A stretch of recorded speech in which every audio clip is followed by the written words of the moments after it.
Erev Tov, Beshem Hashem Naaseh Venatzir. On est ce soir, le mercredi 28 juillet, Be'ezrat Hashem. Et donc, on est déjà le soir, on est déjà le Kaf du mois de Av, le 20 Av, Be'ezrat Hashem, Itbarach, V'yitaleh Shmo La'ad.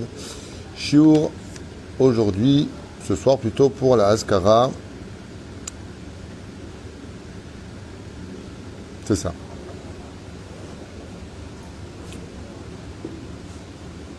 Donc, on est déjà le mercredi soir, Kaf du mois, acheté par Daniel Elbaz avec la prélévation de l'âme de Hanoun Léopold Elbaz Zichronu Bracha Roch Hashem Tenachenu Began Eden, parce que ce soir c'est Askara et toute la journée de demain.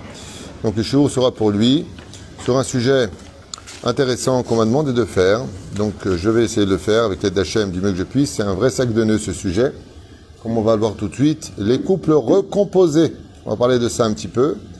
Bezrat Hashem, et ensuite, tout de suite derrière, il y aura un shiur sur un monde de réflexion. Parce que c'est vraiment ce que beaucoup de gens m'expliquent un petit peu leurs problèmes, et j'ai l'impression qu'ils ne s'en sortent pas parce qu'il manque un énorme fossé de psychologie dans les relations entre les uns et les autres.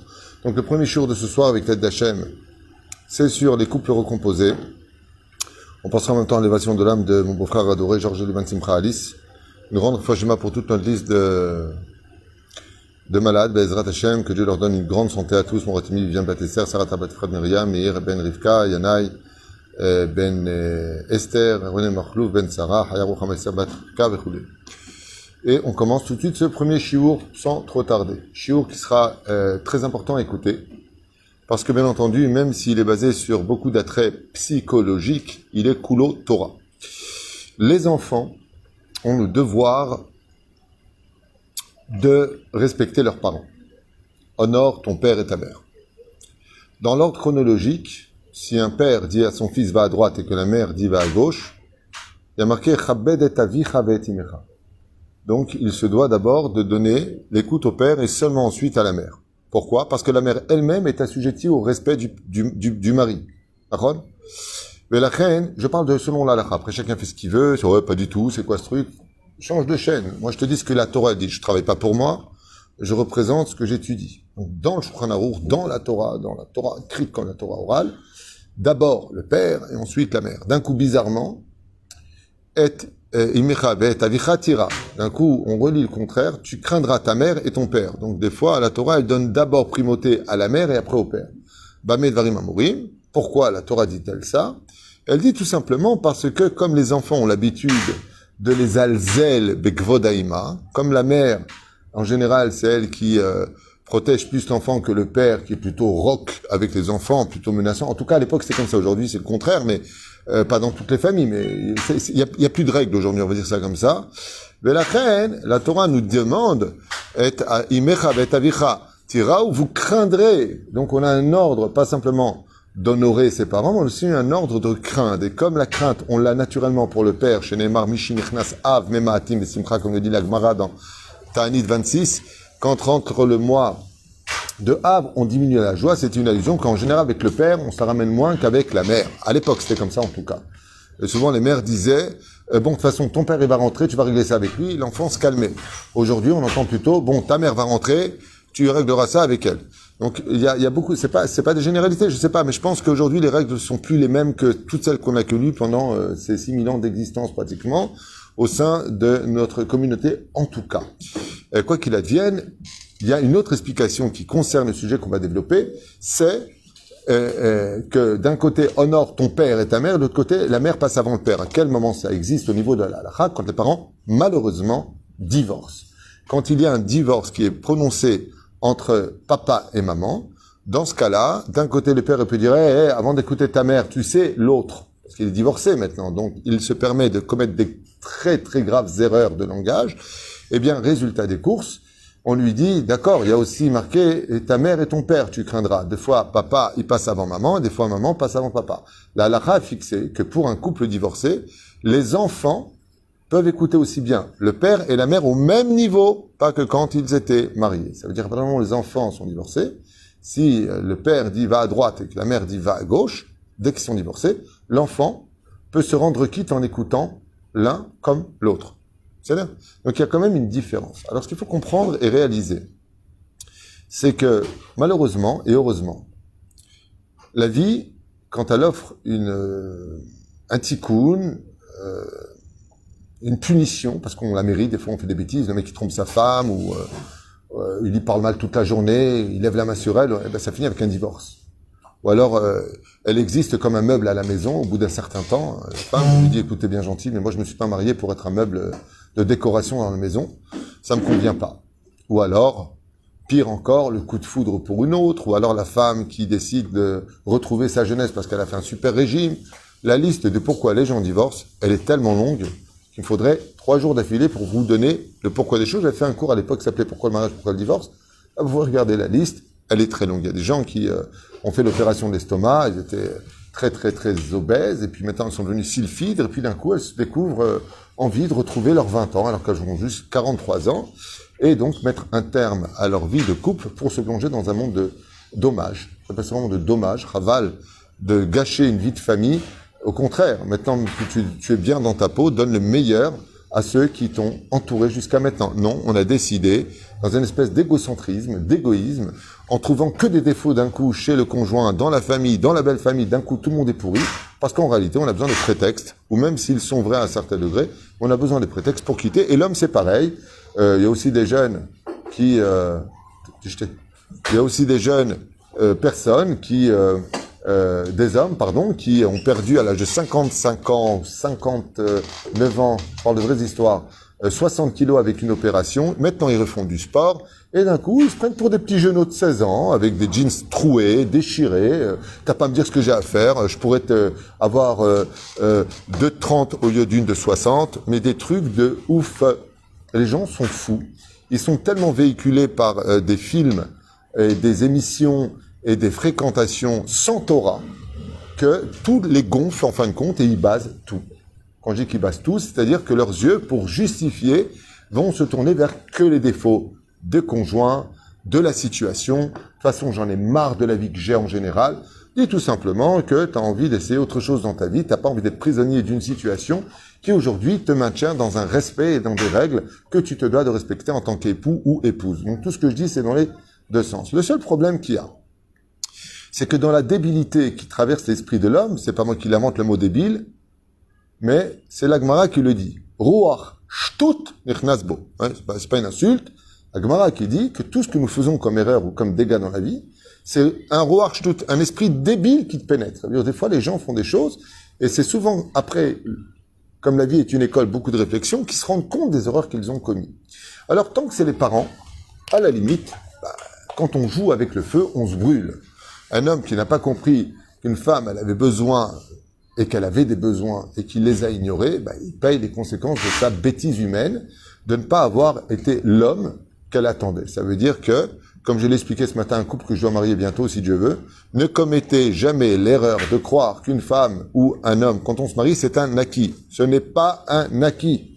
C'est tous les jours à renouveler ce mariage. Du jour au lendemain, on peut tout à fait arrêter pour des raisons auxquelles on ne s'attendait pas du tout ou qu'on n'avait pas vu venir. Malheureusement, tout le monde commet cette même erreur de croire que maintenant qu'on a des gosses, on est marié, tout va bien. Vous vous gourrez complètement. Tout comme Hachem Mechadesh Bechol Yom, tout vaut son amour pour le peuple d'Israël, renouvelle le lever du soleil, renouvelle l'apparition de la lune, c'est qu'on dit dans la prière, Mechadesh Bechol Yom.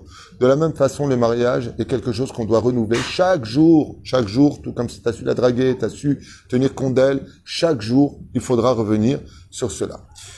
Et résultat, les gens divorcent. Malheureusement, ils divorcent très souvent avec perte et fracas. Ma réponse est qu'ils aillent se faire cuire un œuf. Faut assumer ses bêtises dans la vie. Quand tu fais un vol à main armée, tu te fais arrêter, tu prends 10 ans de prison. Faut l'assumer. Quand tu fais des bêtises, à regarder des films que tu n'aurais pas dû voir, à parler avec des femmes, comme la Torah te dit, Altar Besicha Maïcha Utermidai, qu'est-ce que tu parles trop avec ta secrétaire? Qu'est-ce que tu parles trop avec la voisine? Qu'est-ce que tu parles trop avec la meilleure amie de ta femme? Qu'est-ce que tu parles trop? Pourquoi tu passes des vies? Alors t'étonnes pas après des résultats que se crée une espèce de feeling, it's gonna find feeling, et que sauf, le feeling finit par des petits bisous, bon, tu sais, on va voir, c'est un jeu au début, tout passe par un jeu, et sauf on tombe. Ok, super. On arrive au vif du sujet. Le seul problème, c'est que, Baruch Hashem, dans ce genre de cas, Quand Baruch Hashem, il n'y a pas d'enfant au milieu, bon, ben, ils ont fait ce qu'ils avaient à faire, chacun son live, et puis goodbye. On a été mariés, on a divorcé, on a ou pas des biens ensemble, ça se discute, ça se fait, il y a des lois al-pi al-khay, non pas les avocats qui vont tout de suite intervenir et agir en conséquence, parce que là, dans ce cas-là, on rentre dans un gezel, dans un vol terrible, faut voir ce que dit la halakha. Faut voir ce que dit la halakha. Tout de suite, on appelle un avocat, mais l'avocat, lui, il suit des lois de Goy, et nous, on est juifs. Qu'est-ce qu'a le droit de prendre l'homme? Qu'est-ce qu'a le droit de prendre la femme? Il y a des dayanim. Bon, ce matin, le vote est passé, vous l'avez entendu. Maintenant, on aura des dayanim réformistes en Israël. On aura vraiment tout vu. Je suis très content parce que on pouvait pas tomber plus bas. Maintenant, on peut que remonter grâce à Dieu. Tout ça annonce quoi? Oui, c'est comme la femme, quand elle a une jambe à droite et à gauche et qu'elle urine, qu'en même temps elle fait ses besoins, tellement elle pousse, bah, sauf ça apporte un enfant. Des fois, l'enfant, il vient pas dans la beauté de l'image, il vient dans la saleté de l'image. Mais l'enfant, il vient, après on le nettoie, on fait une petite douche, ce sera le mikvé de la fin des temps, et puis Bezrat Hashem, l'enfant va grandir, le peuple d'Israël va sortir de cette clipa qui nous a fait naître en tant que nation pour se débarrasser de tous ces excréments qui nous entourent. Et désolé pour l'image, pour ceux qui mangent en regardant le cours. Tov, résultat des cours, j'aimerais vous parler de choses qui sont très sérieuses et qui sont vraiment dramatiques. C'est que tout simplement, il y a pris en otage des enfants dans ce divorce. Pourquoi est-ce qu'ils sont pris en otage? Vous allez comprendre tout de suite. Parce que les enfants ne peuvent pas faire de choix entre papa et maman. Et que malheureusement, comme on est dans une génération très spéciale au niveau fragilité de l'esprit, eh bien, on se sert souvent des enfants pour communiquer aux parents de l'autre ce qu'on a à lui dire. Bon, quand l'enfant il a 20 ans, 22 ans, 23 ans, on peut dire, bon, tu diras à maman, tu lui expliqueras avec des mots gentils. Mais c'est même pas comme ça que ça se passe. Je te préviens, tu dis à ta mère. L'enfant, il a juste 6 ans, 7 ans, 8 ans. Maman, j'ai un message de la part de papa. Papa, qui? Ce fainéant, ce pouilleux. Pourquoi vous pourrissez la vie des gosses? Pourquoi vous pourrissez la vie des enfants? La main. Mais mec, la main. Faut vraiment être quelqu'un de profondément mauvais, médiocre, et je dirais presque débile, pour utiliser des enfants comme intermédiaire dans la relation. Ça ne regarde pas les enfants. Les enfants, ils ont déjà subi une bombe atomique. Toi, ce que tu fais après Hiroshima, tu envoies l'autre bombe atomique à Nagasaki. C'est-à-dire que ça suffit pas que l'enfant, il est enterré vivant. Il faut que tu lui fasses triatamétime pour le réenterrer vivant. L'âme. L'âme, elle est un rêve et tailler la dîme. Pourquoi mêler les enfants? Tu peux prendre un apotropous, c'est-à-dire une personne intermédiaire responsable. Tu peux faire passer, par exemple, par un message de la meilleure amie, Makorepo. Tu peux éventuellement, parce qu'en général, tant que la personne n'est pas remariée, on communique juste le minimum. Aval loyoter misé. Les enfants sont pris en otage. Ils vivent déjà une situation pas évidente. Une fois chez papa, une fois chez maman. Le pire, c'est qu'ils jouent le rôle, très souvent, dans les familles aujourd'hui, en 2021, déjà depuis 5, 6, 7 ans, ça s'est beaucoup accentué, du psychologue des parents. Ça veut dire que maintenant, les parents se confient à leurs enfants. Comment c'est possible? C'est un enfant, même il a 10 ans. Il n'a pas rentré dans ce monde-là. Parce qu'en écoutant tes problèmes, ils viennent d'où? Tu veux savoir la vérité sur papa? Eh bien voilà, papa, il a fait ça et ça et ça. Mais quand il regarde son père, il voit quoi, lui, demain? Il voit une personne sur laquelle il ne peut plus compter. Ton fils, ça ne le regarde pas. Quand il aura grandi, acquis de l'assurance pour lui-même, acquis des raisonnements de par lui-même, acquis de la spiritualité, il sera armé pour comprendre, sans juger, parce qu'il n'a pas le droit de juger son père ou sa mère, quoi qu'ils aient fait. Résultat des courses, les parents jettent leurs enfants directement dans la gueule du Gehinam. Excuse-moi pour l'employer, mais c'est comme ça que ça dit. Ça veut dire que l'enfant se retrouve à dire de façon, maman a la raison, tu es un ceci, tu manques de respect à ton père, tu viens de perdre ton monde futur. Pourquoi tu fais ça? Et qu'est-ce qu'on fait? On salit la neshama de nos enfants. Non seulement on les a mis dans une situation de porte-à-faux, mais en plus de ça, on leur fait du moti shemra sur l'un des deux conjoints qui est leur père, alors que comprenez-le une fois pour toutes, les enfants ont besoin d'avoir 2 exemples dans leur vie qu'ils sont indispensables. Papa doit être un héros, maman doit être un exemple.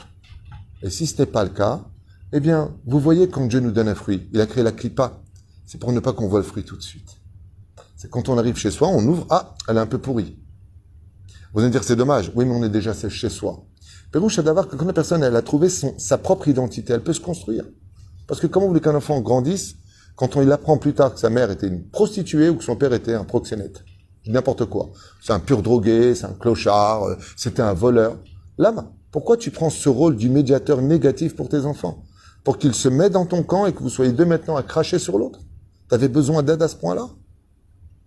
Non seulement tu seras puni, non seulement tu n'as plus de monde futur, tu fais du Motzi Shemra. Le pire, c'est que comme tu fais un mauvais nom à l'autre, tu récupères tous ses péchés, tu lui donnes toutes tes mitzvot. Vous êtes tous pardon. Mais c'est pas ça, hein, c'est Roland Garros. Hein. C'est Wimbledon. Hein. C'est-à-dire, l'enfant, il va à droite, maman est une pourrie, l'enfant, il va à gauche, papa est un pouilleux. En fin de compte, il dit, alors si j'ai bien compris, moi, je suis donc issu d'un pourri et d'un pouilleux. Donc, je suis une ordure. Parce que si mes parents sont pourris, comme on dit, le fruit n'est pas tombé loin de l'arbre. Ce qui fait que ne vous étonnez pas que vos enfants, demain, deviennent de purs pervers narcissiques, des psychopathes, des fous de la vie, des gens qui n'ont qu'une confiance en eux, ou pire encore, des loques humaines, qui vont se plonger dans l'alcool pour oublier la provenance qui les a mis au monde. Faites attention, arrêtez cet égoïsme, cet égocentrique, de prendre constamment vos enfants en otage dans une situation dans laquelle ils ne respirent plus, car ils ne savent plus où donner de la tête. Il y a pire. Pour eux, il y a pire. Qu'est-ce qu'il peut y avoir de pire quand ils sont jeunes? Quand leur père et leur mère se remarient. Là, c'est plus Hiroshima, c'est plus Kawasaki, c'est qui va? Nafalabou. Ouais, mais on s'en fiche. Kawasaki, c'est aussi le nom d'une maladie. Hein. Et là, c'est l'explosion internucléaire, je ne sais pas comment on peut appeler ça. Il n'y a plus de terre pour eux, il n'y a plus rien. Pourquoi? Parce que comprenez-le une fois pour toutes. Je voulais faire un cours qui soit court, mais cours à la tunisienne, ça fait à peu près 40 minutes que je me donne avec l'aide d'Hachem, parce que j'ai un deuxième cours à faire après. Écoutez bien.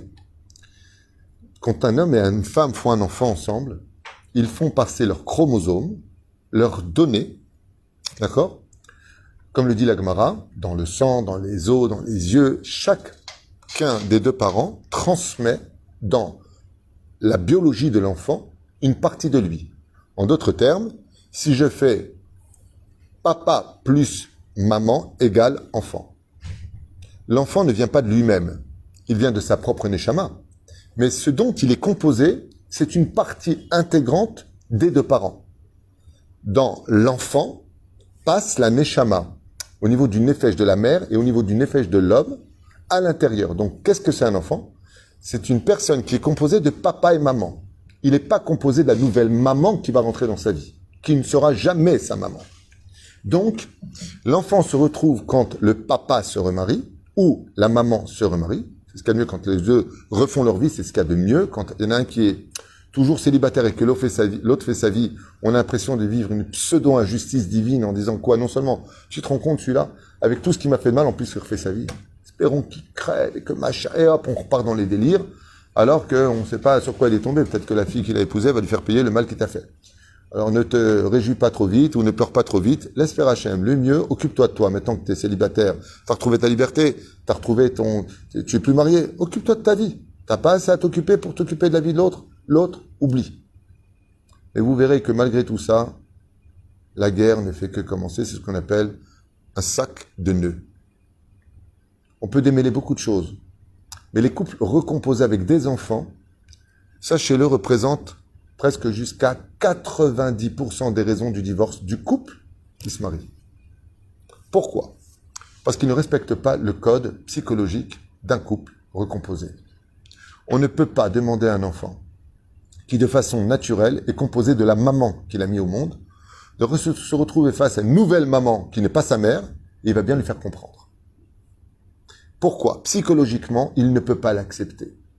Pourquoi est-ce qu'un fils ne peut pas accepter ce mec qui rentre dans la vie avec maman dans la chambre, duquel il va entendre l'enfant quoi? Les voir rigoler, les voir s'embrasser. Et pour lui, c'est du gâchis. Pourquoi c'est du gâchis psychologiquement? Parce que pour lui, il dit, mais pourquoi on me fait subir ça? Tu ne pouvais pas faire ça avec maman? Pourquoi tu n'as pas rigolé avec maman? Pourquoi moi, je dois être le korban, le sacrifice de ce que je suis en train de voir? En fin de compte, tu peux le faire. En fin de compte, tu pouvais le faire. Ce que t'as demandé papa ou ce que t'as demandé maman, t'étais prêt à le donner à un étranger, alors que moi, j'étais issu de vous. Ce qui fait qu'il y a une espèce de haine qui se crée automatiquement, de façon légitime, écoutez bien les mots, c'est important, légitime et naturelle. Légitime et naturelle. Pour deux raisons. Ce que je dis pour l'un est valable pour l'autre. D'accord? On va pas à chaque fois dire papa, maman, papa. C'est-à-dire, on va prendre le cas d'un homme remarié avec sa nouvelle épouse. Pourquoi est-ce que c'est un vrai sac de nœuds? Pas parce que l'enfant, s'il a le malheur d'avoir le bonheur de tomber sur une comme on dit, une belle-mère, donc la nouvelle femme de son papa, une belle-mère, qui est merveilleuse. Elle est géniale. Bah, l'enfant, il est content, elle lui fait à manger, elle veille sur lui. Et le problème, c'est qu'il a envie de l'aimer, mais il peut pas. Pourquoi un enfant, il peut pas aimer sa belle-mère? Pourquoi il a du mal à lâcher? Allez, ouvre ton cœur, bon, tant pis, c'est la vie, prends ce qu'il y a. Il peut pas. Parce que s'il l'aime, pour lui, il trahit sa mère. Je peux pas faire ça à maman. Moi, j'ai qu'une maman. Ne vous inquiétez pas, la maman de l'autre côté, elle va bien lui faire comprendre. Tu n'as qu'une maman. Maman est seule, mais elle est là pour toi. L'enfant, il retourne, miskin, il voit sa belle-mère, il va lui cracher dessus. Deuxième point que vous devez comprendre au niveau psychologique, c'est que maintenant que papa, il a trouvé celle-là, ben celle-là, maintenant, devient un obstacle définitif à mon rêve. Lequel? La mitzvah de Hashavat Kala. L'enfant, lui, il espère toujours quand il va dormir le soir, allez, Hachem, allez, puisque tu existes, ramène papa avec maman. Mais maintenant qu'il s'est marié, mais il voit un bouc noir. Il voit un monstre, un chine d'Alette. Pourquoi t'es rentré dans la vie de mon père? J'en ai rien à faire de votre histoire de couple.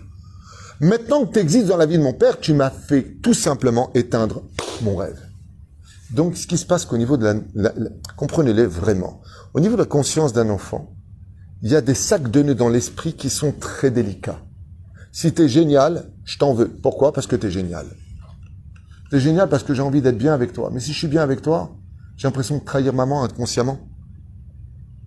À me dire, ça a été avec... ça va là-bas? Ouais, tu sais, ma belle-mère, elle est géniale. Tu sais ce qu'elle nous donne? Je vais faire de la peine à maman. Ah ouais? Pourquoi ta mère, elle est pas bien? Tout de suite. Comme elle est blessée elle-même, elle va réagir comme une enfant. Pourquoi maman... Mais j'ai pas dit que t'es pas bien, maman. Non, de toute façon, il n'y a pas de problème. Tu veux rester là-bas, tu peux rester même le week-end. Réaction débile d'une maman qui n'a rien compris à l'éducation d'un enfant. Elle lui refait 3 sacs de nœuds à l'intérieur de son esprit, ce qui fait que l'enfant, il a compris que maintenant, attention, même si elle me dit, chérie, tu veux que je te fasse une pizza? Si tu veux. Ben, qu'est-ce qu'il a, le petit? Pose la pizza, mais tu pourrais dire merci. J'ai pas envie de te dire merci. Ben, ça va, calme-toi, il n'y a pas de problème, hein. Je suis pas ta mère. Exactement. Pourquoi? Parce que l'autre en face, mesquine, la vraie maman biologique, c'est-à-dire, ben, elle a pourri une fois de plus l'ambiance de son fils, en vidant son problème psychologique, de son mal de vivre, qu'aujourd'hui, même son fils, il pourrait aimer une autre maman qu'elle-même, et elle en veut. Il y a l'autre volet, qui est encore plus grave, comme le dit la Gemara, c'est que les belles-mères, en général, n'apprécient pas trop les enfants de l'autre. Pourquoi elles les apprécient pas trop? Et je dis bien la maman plus que le père. Un beau-père n'a pas les mêmes difficultés à affronter qu'une belle-mère. Pour quelle raison? C'est tellement simple qu'un handicapé mental le verrait tout de suite. Qui c'est qui ramasse les chaussettes, les slips, qui se tape les odeurs des gosses? Qui c'est qui nettoie les chiottes? Qui c'est qui ceci? Excusez-moi pour l'employer, mais je parle un petit peu comme ça pour éveiller les esprits. C'est pas le père. Le beau-père, il va pas venir faire la chambre de son beau-fils. Et il va dire, ben, il a qu'à le faire. T'as qu'à lui faire que sa mère. Mais par contre, quand le père, il amène ses enfants, c'est pas lui qui va faire à manger, c'est pas lui qui fait les lessives, c'est pas lui, quand le petit vomit, qui va les nettoyer, oh là, ça me dégoûte, tu peux, je t'en supplie. Donc, la belle-mère, elle a tout le temps le mauvais rôle. Elle se tape le travail de la mère biologique, mais elle n'a pas du tout le remerciement et la reconnaissance d'une mère biologique. Ce qui fait que la belle-mère, elle a tous les mauvais rôles et aucune, aucune compensation. Ce qu'elle fait, tu dois le faire. Avec des mots d'un mari encore plus débile que les autres, parce qu'il faut vraiment être débile pour répondre une chose pareille. Ben écoute, chérie, quand tu m'as épousé, tu savais que j'avais des gosses, hein? Oui, mais il fallait me dire que tu cherchais une femme de ménage pour eux. Non, j'ai pas compris, attends. Donc je t'ai épousé, c'était un piège? Ben, t'as tes gosses, tu t'en occupes. Réponse, Nachon. T'as tes gosses, tu t'en occupes. Celui qui doit faire à manger aux enfants, c'est le père biologique, c'est pas la belle-mère. Si elle le fait, elle fait une tova. Elle fait je vais expliquer ça dans un langage de Torah parce qu'on est des bnei Torah. Elle fait du chesed. C'est pas un dû. Quand elle lave les slips du gosse qui lui dit même pas merci, C'est pas un dû, c'est du chesed. C'est du pur chesed. Et l'enfant lui fait bien comprendre, hein, je t'ai rien demandé, hein, t'as qu'à pas le faire. Le problème, c'est que tu pues. Le problème, c'est que tu ramasses pas tes affaires. Le problème, c'est que tu déranges l'atmosphère. Ouais, de toute façon, j'ai compris, je vais me casser. Chez maman, je dérange. Ici, je dérange. Donc, qu'est-ce qui se passe? Sac de nœuds dans la tête de la mère, qui est la belle-mère, qui dit, j'en ai ras-le-bol de cette situation. C'est ou moi ou tes gosses. Une fois de plus, marteau et enclume. Et bien entendu, une femme, sa chance, des enfants, on divorce pas d'eux. Donc, divorce. Deuxième cas de figure, la mère, toujours à l'accro, très heureuse de revoir un échec, parce que ça lui justifie son histoire, s'il se divorce, elle est belle. Waouh! Say to the night fever. Lama! Parce que tu vois, tu t'es pas entendu avec moi, mais tant que tu divorces d'elle, ça veut dire que t'es le problème. Allez les enfants, va, c'est pas grave, vous avez votre mère qui est la vengeance acquise. Tout ça, vengeance, toi sur le gosse. Le gosse, maintenant, il a juste 8 ans. Il sait plus où il habite. Il est complètement fini, le gosse. C'est-à-dire que quand tu lui parleras de mariage, il va te dire, je suis homo. Non, parce que j'ai vu les hommes et les femmes, vous êtes insupportables. Donc, c'est quoi? Vous avez créé une anomalie. Vous m'avez rendu chèvre quand j'étais petit. J'ai pas envie d'être vous. Vous me dégoûtez. Et avec l'âge, alors c'est l'alcool, ça peut être la drogue, ça peut être s'échapper dans toutes sortes de fantasmes, devenir un homme qui va faire souffrir d'autres femmes, ou un homme qui va se soumettre à une femme pour éviter. On lui a pourri sa vie. Je peux durer des heures sur les exemples et vous donner des exemples sans fin. J'aimerais juste vous répondre. Juste regarde s'il y a des questions précises qui sont dans le sujet. S'il y a un décès, c'est pas tout à fait la même chose. Déjà, on a éliminé un gros sac de nœuds de l'autre côté, puisque les morts ne parlent pas. Ils voient tout, ils prient pour leurs enfants. La différence, c'est qu'un mort n'est pas débile. Là, dans le monde de vérité dans lequel il est, il va prier pour que les enfants soient heureux. C'est la différence entre un vivant et un mort. C'est que dans le monde supérieur, on voit que tout vient d'Hachem et que Bémet, on ne fait que payer nos dettes. Donc, il voit la vérité, ce qui fait qu'une maman, quand elle est morte, elle prie pour que la nouvelle belle-mère radoucisse son cœur. Parce que il y a aussi un sac de nœuds très important vis-à-vis de la belle-mère, c'est que, comme je l'ai dit et expliqué, les beaux-pères n'aiment pas spécialement les enfants de sa nouvelle femme. Il faut que vraiment, chez le père, il faut que ce soit les enfants qui achètent son cœur. Donc, il faut que tu le mérites pour que je te donne un petit sucre, une caresse de chien. Et en ce qui concerne, donc, on va essayer de créer l'ambiance, mais ils s'y prennent très mal. Allez, les enfants. Allez, on est une famille, hein. Une famille. Tu crois que c'est comme ça que tu vas régler le problème? Allez, les enfants, hein. On va pas se prendre la tête. On est une nouvelle famille à 2021. On vient de soir avec maman. Tes enfants, ouais, super. Quel débile. Tu crois que t'as dit ta phrase, c'est bon? Ça va se passer bien? Mais tu rêves, Herbert. Non. Je vais vous expliquer le mode d'emploi, comme ça, avec l'aide d'Hachem. Quand je vous expliquer, c'est pas que moi je sais mieux que vous, hein. Je vous fais partager mes études et en même temps les résultats sur 25 ans d'expérience avec des couples recomposés qui ont donné des résultats merveilleux puisque moi-même je le vis avec ma femme. Donc il n'y a pas mieux que sa propre expérience pour pouvoir le vivre parfaitement. Résultat, Ezrat Hashem Itbarach, c'est que les belles-mères non plus n'aiment pas trop les enfants des autres, surtout si elles ont leurs propres enfants avec le nouveau mari. Ce qui fait que quand elles ont leurs propres enfants, bien comme toute lionne défendra d'abord ses lionceaux avant de défendre les lionceaux de l'autre, il y a une espèce de situation compliquée. Alors, la première règle, je vous le donne dès maintenant. Vous avez vu combien il y a de sacs de nœuds, hein? L'enfant lui-même, il est sac de nœuds. Le père biologique, il est pas sac de nœuds. Il est foutu au niveau des sacs de nœuds tellement il s'y prend mal. Il croit qu'avec la force et la punition, et les hurlements et les coups, il va régler les problèmes. Et il croit qu'en donnant tout à ses enfants, parce que j'ai oublié de parler de la pathologie la plus grave du divorce, c'est la culpabilisation. La culpabilisation. C'est-à-dire que le père va culpabiliser du divorce. Et là, c'est du n'importe quoi. Tout ce qu'il veut, il donne. Oui, mon fils, tu comprends, c'est un fils de divorce. Et alors? L'éducation, elle s'arrête parce qu'il est divorcé? J'ai pas compris, là. Où est le problème? Alors, c'est où il est complètement barre d'acier, très dur, imposant. Tu veux pas me pourrir ma vie? C'est un truc de fou. Ou alors là, c'est du n'importe quoi encore plus grave à mes yeux. C'est, tu fais ce que tu veux, tu vas où tu veux, tu prends comme tu veux comme argent. Tout ce que tu veux, tu l'auras, mon fils. Parce que, moi, je ressens ta douleur. Parce que, tu vois, parce que ton fils est divorcé, alors, comme tu es divorcé, moi, tu comprends, j'ai un problème personnellement de conscience. Donc, pour acheter ma conscience, je vais tout lui donner. Donc, je vais le pourrir encore plus que ce qu'il a déjà pourri sa vie. Ou plutôt, on lui a pourri sa vie. Donc, on enlève toutes les limites. C'est du n'importe quoi, du non-stop, n'importe quoi, n'importe quoi, n'importe quoi. Tu fais même pas ça pour l'enfant, tu fais ça pour toi, en fin de compte. Parce que comme tu as une mauvaise conscience d'avoir divorcé de sa mère et que lui, c'est le pauvre, alors tu vas l'enrichir sans lui donner frontières, ce qui fait que tu vas en faire un pur pourri qui manquera de respect à tout le monde et ne sera plus jamais capable d'aimer. Tous les vrais psychologues qui s'y connaissent en pathologie te diront qu'un pervers narcissique vient ou d'un enfant totalement délaissé ou d'un enfant complètement gâté. Comme le dit le Rambam dans l'Ilchot Deot, tout excès mène à la catastrophe. Ouais, dans la catastrophe. Asma, c'est un enfant divorcé, ça c'est du quand même, hein. C'est pas de problème. Hein. T'es pas obligé de lui acheter 2 PlayStation parce qu'il est divorcé. Hein. Sa PlayStation, il la veut, il faut qu'il la mérite. Il faut apprendre à nos enfants à mériter les choses.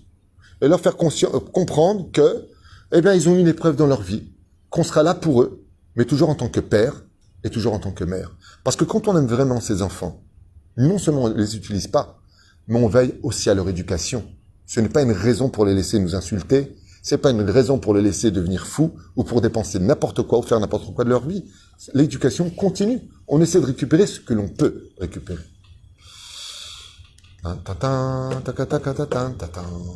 Comment on peut régler ça?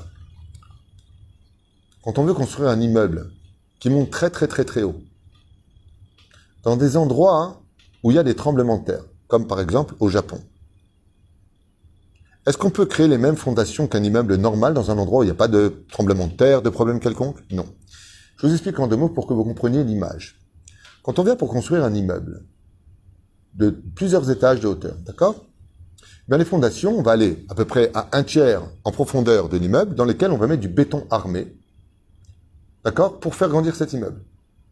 Si les fondations sont fortes, l'immeuble tiendra aux intempéries. Le problème, donc cet immeuble dont je parle, c'est le couple qui ne divorce pas. Il faut de bonnes fondations, c'est-à-dire que les parents eux-mêmes soient éduqués pour éduquer leurs enfants, qu'ils aient le même langage vis-à-vis de l'enfant, qu'ils règlent leurs problèmes en dehors des yeux et des oreilles des enfants, de telle façon à ce qu'une harmonie de shalom et de sérénité gère la maison pour apprendre aux enfants à ne pas crier, à ne pas insulter. D'où est-ce qu'ils vont l'apprendre? De la maison. C'est-à-dire que très souvent, bon, il peut y avoir des cas d'exception, la mauvaise fréquentation, on va dire, bah, comment c'est que tu dis ces mots-là? On ne dit pas ces mots-là. C'est pas joli de parler comme ça. Il y a des cas d'exception, mais en général, le fruit ne tombe jamais vraiment loin de l'arbre. En général, Bezrat Hashem Barar. Eh bien, quand l'exemple vit à la maison avec respect les uns vis-à-vis des autres, les fondations peuvent être en béton armé. Par contre, au Japon, on ne peut pas du tout construire ce genre d'immeuble. Pourquoi? Parce que tes fondations en béton armé, plus c'est dur, et plus ça se casse. Bah oui, quand tu as un tremblement de terre, tu peux pas te permettre de creuser des fondations en mettant et en faisant couler du béton armé. Pourquoi? Parce que là-bas, il y a un tremblement de terre, un divorce, et un couple recomposé, c'est un tremblement de terre. Vous savez comment au Japon, on fait dans ce genre de cas? Alors je vous explique. Ils creusent à 1/3 de la hauteur de l'immeuble, effectivement. Ensuite, ils mettent une chape de béton avec des matériaux très spéciaux. Et qu'est-ce qu'ils mettent là-dessus? Vous n'allez pas me croire.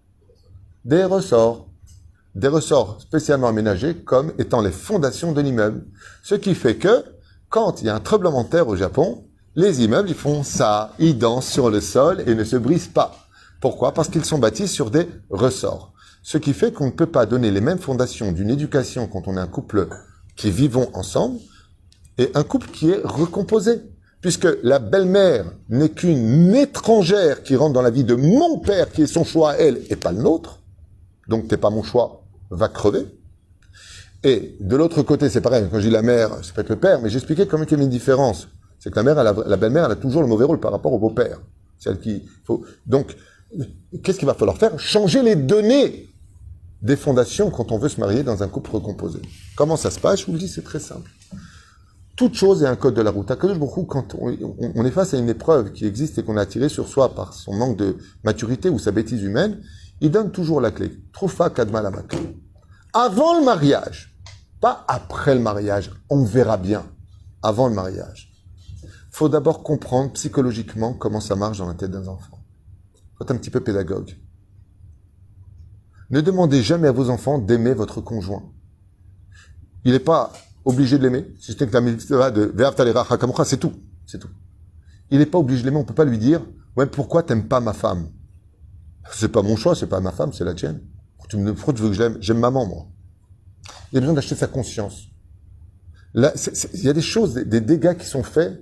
On va mettre du ciment dans des endroits où il y a des tremblements de terre. Un couple recomposé, c'est un tremblement de terre, faut mettre des ressorts, bah, tu t'es trompé de fondation. Quand tu viens t'asseoir avant le mariage, c'est d'expliquer clairement les choses. Ce qui s'est passé entre maman et moi, si vous avez des questions, vous pouvez nous les poser. Papa et moi, maintenant, on est divorcés, c'est-à-dire que maman a le droit de refaire sa vie. C'est entre elle et Dieu, ne la jugez pas. Papa, il a le droit de refaire sa vie. Je ne suis plus relié avec maman. Je vous demande pardon si vous en souffrez, mais sachez qu'on sera là pour vous. Waouh!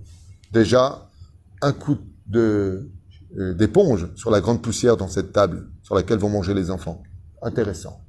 Maintenant, j'ai une nouvelle à vous apprendre, qui pour vous ne sera peut-être pas une très bonne nouvelle, ou peut-être que ce sera une bonne nouvelle.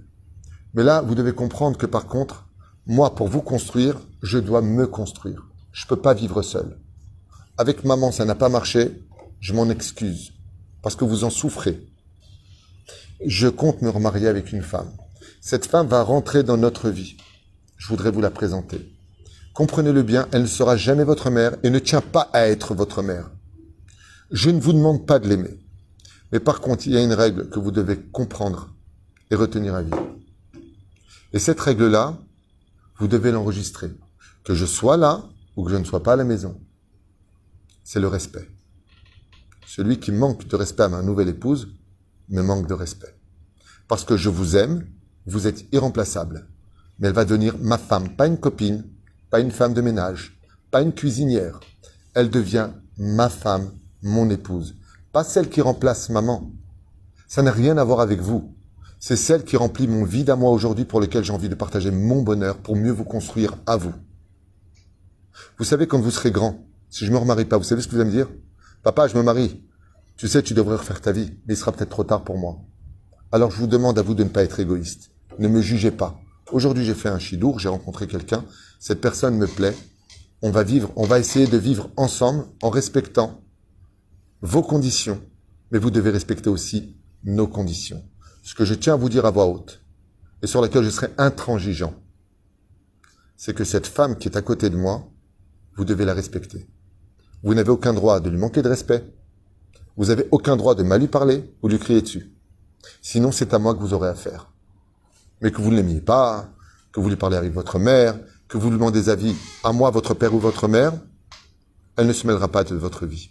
La seule chose qu'elle puisse vous dire, c'est que comme on va vivre maintenant ensemble, si elle vous demande de faire votre chambre, c'est pas qu'elle prend le rôle de votre mère. C'est que c'est pas non plus votre femme de ménage quand vous allez grandir. Donc vous devez le faire non pas par amour pour elle, mais au moins par respect pour elle. C'est une question de respect. Si vous n'en avez pas, et vous retirez le respect, sachez que ça ne le fera pas. Et que papa ne divorcera pas pour ça.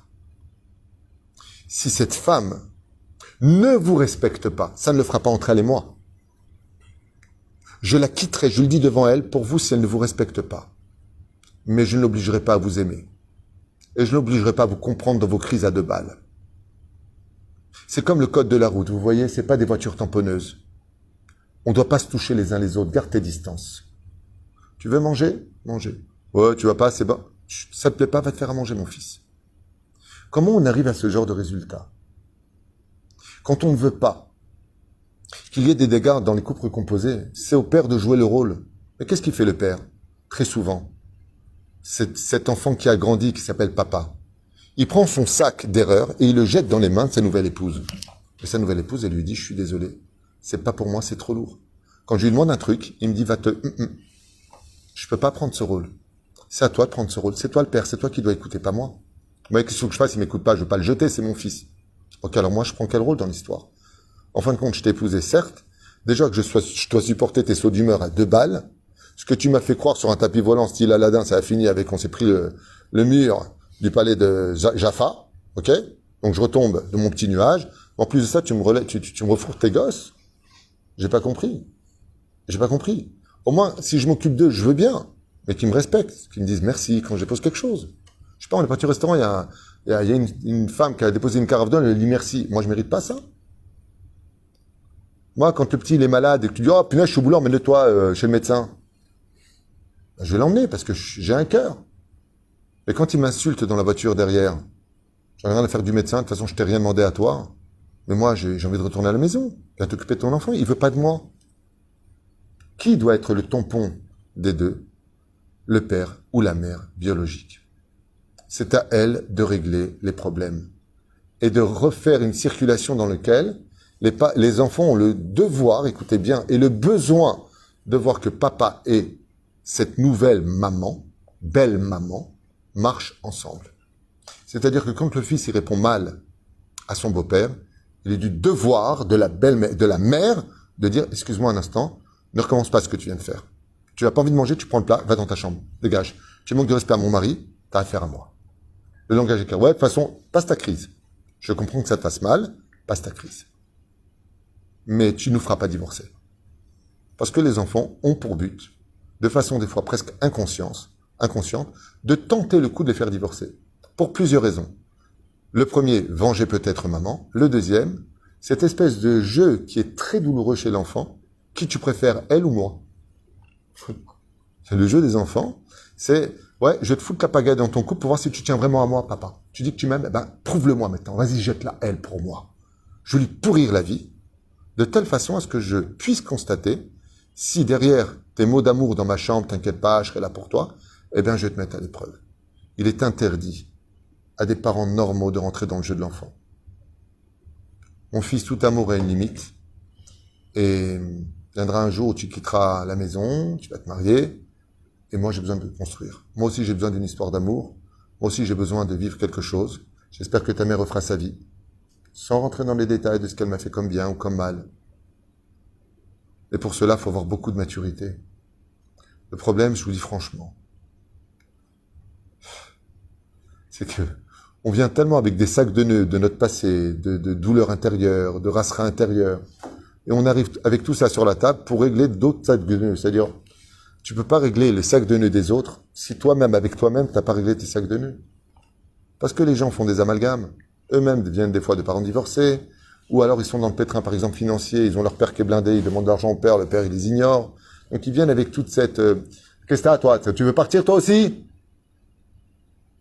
Pourquoi tu me parles comme ça, papa? J'ai rien dit de mal, j'ai un peu mal répondu, c'est vrai, mais pourquoi tu t'énerves? Résultat des courses, apprenez d'abord à défaire vos nœuds avant de rentrer sous la roupa. N'oubliez pas, un couple qui vient avec des enfants recomposés, c'est pas les mêmes fondations qu'un couple qui ont fait des enfants ensemble. Il y a des ressorts là-bas. Il va falloir rebondir sur beaucoup de points.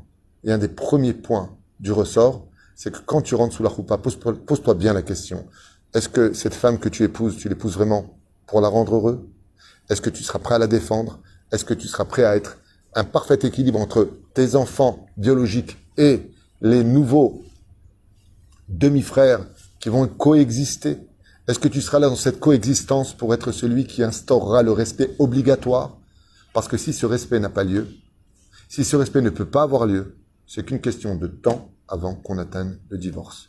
Et résultat, ce que ça peut donner, c'est des drames qui vont très loin, avec des enfants qui partent définitivement, qui vont se faire un plaisir de ne plus jamais donner de nouvelles pendant des décennies, afin de punir le père dans son amour-propre, ou leur mère dans un amour-propre, et on tombe dans une espèce de très grande difficulté. La première règle qu'il faut savoir, c'est qui je suis aujourd'hui, est-ce que je peux faire face à cela? Réfléchis bien. Avant de te lancer sous une roupa, est-ce que toi tu rentres un esprit déjà qui est dénoué de tout nœud? Est-ce que tu étais prêt au mariage? Est-ce que tu étais prêt à assumer la situation où, écoutez bien ce que je vais dire, hein. Ça va loin, hein. Mais au point de dire, oh, écoute chérie, regarde, mes enfants sont très difficiles, ne leur fais rien, je m'occupe de moi. C'est moi qui fais leur lessive, c'est moi qui fais leur chambre, ne te mêle pas. La seule chose que je leur demanderais, c'est de pas rentrer dans notre territoire à nous priver. Tu peux le faire comme ça aussi. Si, Bezrat Hashem, tes enfants, tu les as bien éduqués, et ça va être très dur l'éducation parce que ce que toi tu crées ici, je te raconte pas de l'autre côté comme elle va le défaire, ou le contraire, hein, ce que la mère va créer, le beau-père, le père biologique va le défaire. Pire, quand il y a de la Torah, alors maintenant c'est la mère qui devient chilonite, le père qui est resté dans la Torah, alors tout ce que va construire le père sur le domaine de la Hirat Shamaïm, l'autre va le détruire, ou le contraire. Dans le cas échéant où la mère est restée religieuse, le père est devenu chiloni, vous imaginez l'enfant?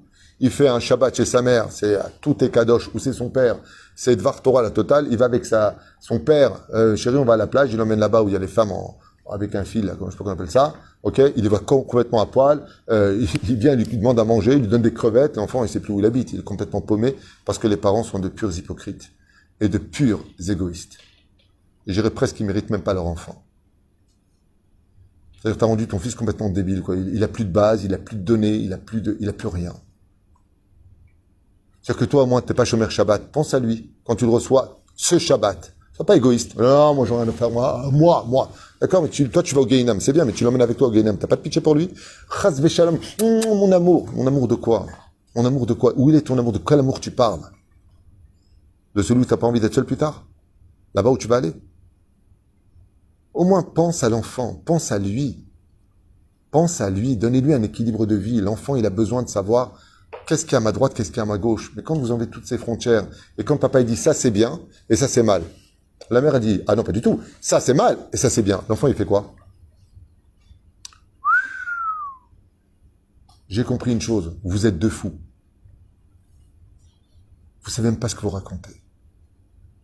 Parce que si mes propres parents qui sont adultes, ouais, ils disent le contraire de ce que l'un est et que l'autre est, c'est qu'il y a un problème. Et qu'est-ce qu'on fait? Quand il y a un qui te dit, t'as pas besoin de Tchomer Shabbat, la Torah c'est des ch'touillottes.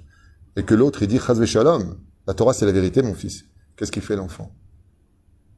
Tout le monde, c'est un vrai juif de mère juive. Il faut vérifier aujourd'hui qui est juif, je vous le dis. À part toutes les clipotes qui nous habillent.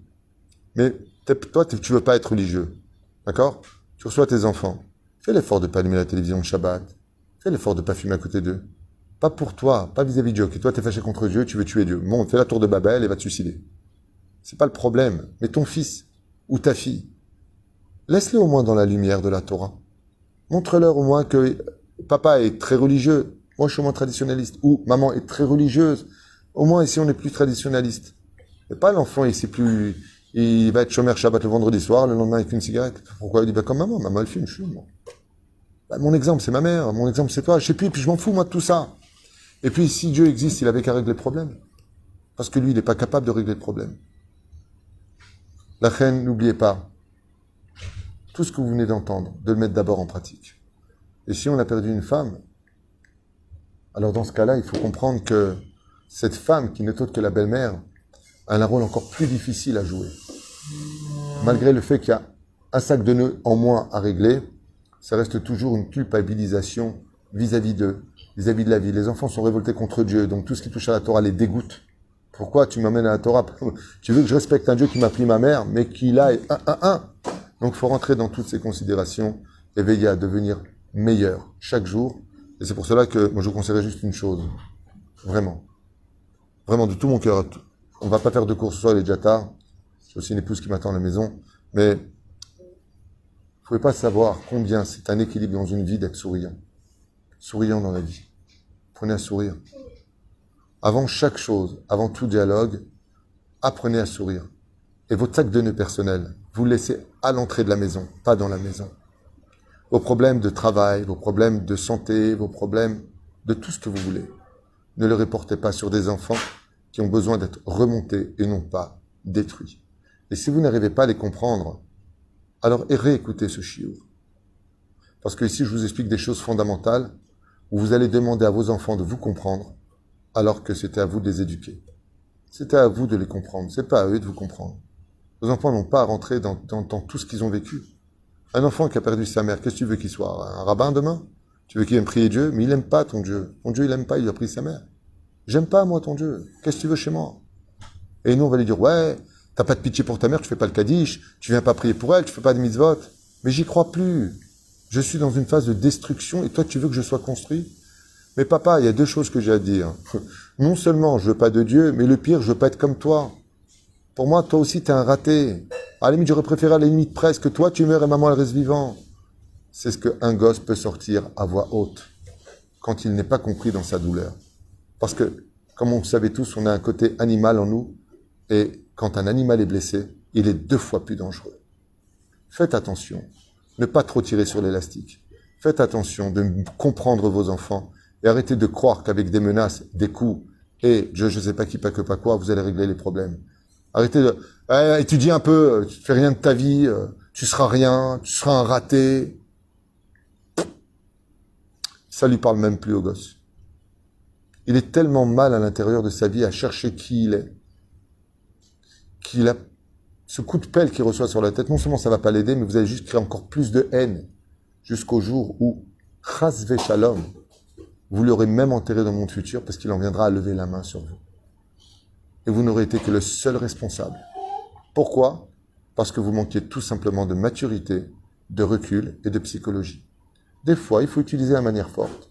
Des fois, il faut utiliser la manière douce.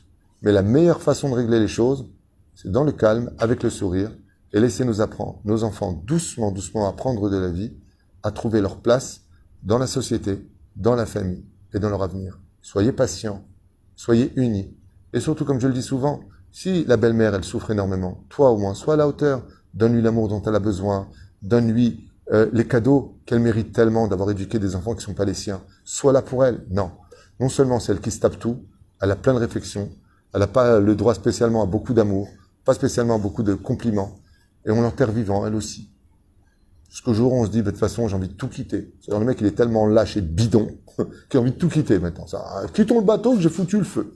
Vraiment. Comme je le dis souvent, avant d'éduquer les enfants, je pense qu'il faut d'abord éduquer les parents. Après, je mettrai juste cette nekouda, que si vous n'avez pas réussi votre mariage, ou réussissez votre divorce, et si vous avez eu le mérite de vous remarier, au moins soyez à la hauteur des échecs que vous avez vécus. Mais je vous en supplie, ne demandez pas à vos enfants de compléter vos échecs personnels. Eux ont déjà commencé une vie très tordue. N'en rajoutez pas plus.